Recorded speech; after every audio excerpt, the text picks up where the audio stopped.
The Heels step on the Sooners. The Tigers give the Explorers an exit, while Lethal Weapon 3 hopes to hit the mark against LSU. The Cardinals collide. UConn buries the Bears. In baseball, just how far away is opening day? To the NBA, the team in green tries to knock off the Knicks. On the ice, a Kings comeback and the return of Landshark. Taking a big bite out of the sports day at CNN Sports. And hello, everyone, and welcome to CNN Sports Tonight. I'm Vince Cellini. And I'm Hannah Storm on this St. Patrick's Day, where it looks like baseball fans still out of luck, and the negotiators may be looking a little green today as the labor dispute drags on. Right, the sleep deprivation, you might say. At this point, both sides do agree on the coffee issue, as in keep it coming. Union and management met until nearly 2 a.m. Saturday morning, then got together 9 hours later for another session. The union's executive board then convened for nearly 5 hours this afternoon, but upon review, rejected management's latest proposal. Again, the sticking point, the arbitration issue. Today's special guest, though, in New York, former union chief Marvin Miller, who told the players solidarity of the organization is the key to all progress. Miller said he saw no cracks in the union solidarity, but after 31 days of a lockout and the painfully slow bargaining process, patience is wearing thin on both sides. Still, the lines of communication remain open. The proposal the owners made yesterday, in the form in which they made it, is not acceptable, but that we should return to the table and negotiate with respect to the remaining issues and make the best effort we can to bring those to closure. We have maybe, and I don't know this, identified a narrow piece of turf, if you will, if you want to call that common ground, where we can at least have a common parlance to deal with the problem. But I don't want to get anybody's expectations up in terms of 2+ arbitration. I don't want you to leave this room thinking that somehow the club's position on that has changed, because it has not. Well, it was very hard for the players in general to even address the owner's proposal, because it didn't address anything to do with 2 to 3 years of salary arbitration. It wasn't even mentioned in the 4 or 5 pages of typewritten proposal we got from them. So it was very easy for us to reject it. It's a matter of there is solidarity, and they're fully behind the negotiating team to keep on pushing and try to find that common ground, that reasonable ground. The two sides will meet again tomorrow morning at 10:30 a.m. And while no one has flat out said it thus far, the April 2nd opening day looks to be a wash. Commissioner Faye Vincent said starting the season April 2 is a pipe dream.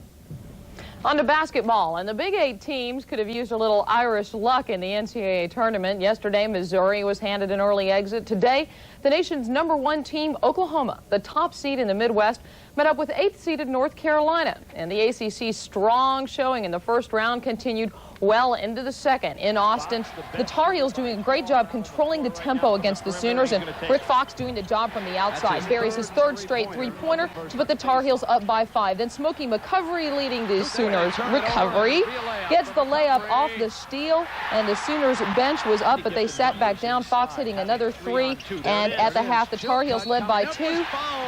Pete Chilcott with the bucket and the foul. The Heels up by 4. And then William Davis going to the hole strong for the Sooners, gets the bucket and the foul. He finished with 22, game tied at 77. Final play of the game. Hubert Davis to Rick Fox on the right wing, off the screen, drives around and banks it home.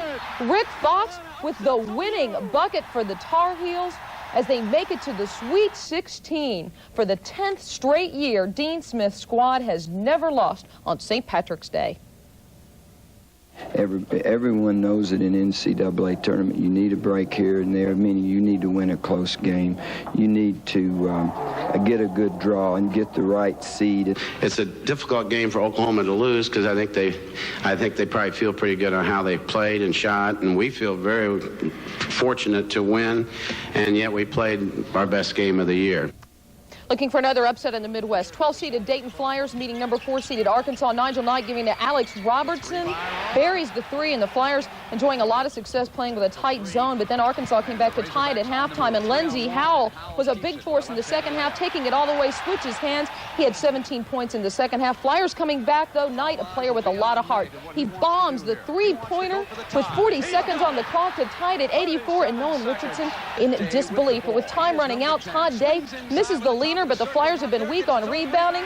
Gets his own board, puts it back in. Day finishing with 25 points and gets the game winner there. He He was in the doghouse at halftime, but really came back with a strong second half, 18 points. The Hogs escape with a win. They go to the Sweet 16 and next to Dallas, where they meet North Carolina at Reunion Arena on Thursday. Vince? At the Southeast Regional in Knoxville, it was LSU and Georgia Tech in an inside-outside game. LSU with a pair of 7-footers pounding away under the basket. Tech's Killer Bees with the perimeter game. This one also featured two of the premier point guards in college basketball in Kenny Anderson and Chris Jackson. What a game this turned out to be. The Yellow Jackets, ACC champs, trying to sting the Tigers tonight. Early in the first half, LSU up by 9. Shaquille O'Neal shooting down at the basket. 15-3 LSU up. But early in the second half, the Killer Bees turned to the Killer Threes. Brian Eliver, his second straight bonus bucket, Tech by 3. Great game back and forth. LSU pulls to within 1 on the alley-oop to Vernell Singleton. And then a little bit later, Tech up by 2. Dennis Scott, nothing but the bottom of the net.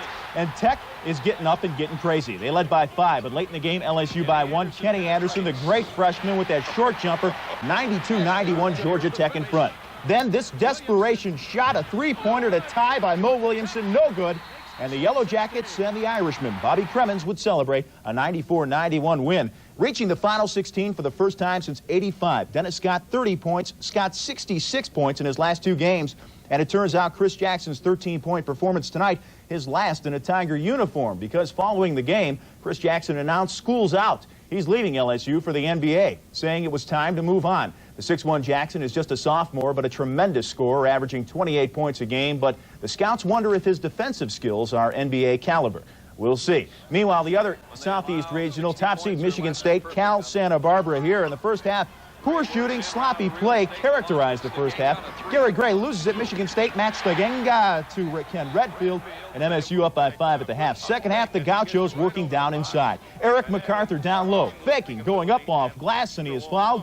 And the Michigan State lead cut to 1, but the Spartans went to work. Steve Smith drawing a crowd, kicks it off to Dwayne Stevens, the jam, and Jerry Prim not happy about this. Now Mark Montgomery over the top, the alley-oop to Steve Smith, who had a big game for Michigan State. A 14-point lead, and that pretty much tells the story, as it was 62-58. Michigan State winning. Judd Heathcote said before the game the Spartans needed to turn up the defense, and they did, holding the Gauchos to 33% shooting. Steve Smith, 21 for Michigan State. They meet Georgia Tech in New Orleans in the Southeast semifinals. And, Hannah, when you get to this point, turnovers become a factor, and you have to protect the ball. Teams that do that win. And 4 teams from the 7 that were from the Big Ten in this tournament still alive. And still to come, the East Regional, Clemson trying to bring the L train to a halt. UConn continued to roll. And in the West, the Rebs were running, but Louisville, well, they simply ran into a tough team from Muncie, Indiana. The not-so-well-known Cardinals made a name for themselves by upending their namesake. The rest of NCAA action still to come. And in the NBA, Philadelphia trying to stay atop the Atlantic. The Sixers in Chicago, the Bulls out to deep six them. Barkley and Jordan, but Paris McCurdy follows it up, and it was 12-5 Ball State. Still the first half. Greg Miller comes up with a steal, and he'll take it all the way down court for the layup, and Ball State is taking it to Louisville. But in the second half, 62-55 Ball State. Everett Sullivan gets the ball inside to Big Felton Spencer, who gets the layup and draws the foul. Louisville down by 4. Now 62-60 Ball State. 5 seconds left. Everett Sullivan on the wing, and Sullivan's shot bounces off the rim, and Ball State will begin celebrating. A 2-point victory today, 62-60 over Louisville. Chandler Thompson and Billy Butts, 15 points each for Ball State. Louisville shot only 38% in the game, including 3 of 16 from three-point range, and that killed them. Ball State moves on to Oakland to face the UNLV Ohio State winner, and taking in this game, Buster Douglas, the heavyweight champ and a Columbus resident, cheering on the Buckeyes. And there's their great freshman, Jimmy Jackson, driving baseline, reverse slam. Randy Ayers has to be liking this. Next possession, Mark Baker flying through the key. He hits the nice layup, and the Buckeyes are the ones doing the running. Much to Tark's dismay, OSU has the lead. Still the first half, though, the Rebels crank it up. Greg Anthony kicks it up to Stacey Augmon, a nice off-balance scoop shot, and Tark is a little happier now, 24-19 UNLV in front. Late in the second half now, 67-62 UNLV. Greg Anthony fires up and buries the first three-pointer of the game. UNLV went on to score the next 7 points, and you'll hear the cello music playing because it was shark feeding time after that. 76-65, UNLV's Larry Johnson playing with a cold, but had 23 points, 16 rebounds. The Rebels reached the Final 16 for the 4th time in 5 years. UNLV and Ball State Friday in Oakland. Hannah? To the East Regional, where LaSalle had ridden the L train to the nation's longest winning streak. Behind Lionel Simmons, the Explorers won 22 straight games before meeting up with Clemson tonight. LaSalle, champs of the lightly regarded Metro Conference, was facing a ranked opponent for only the second time this season. And Clemson continued to demonstrate why its conference has commanded so much respect. At the Hartford Civic Center, Simmons paying his respects to his departed friend Hank Gathers. In the first half, the Explorers up by 12. On the break, Randy Woods, a quick pass ahead to Simmons.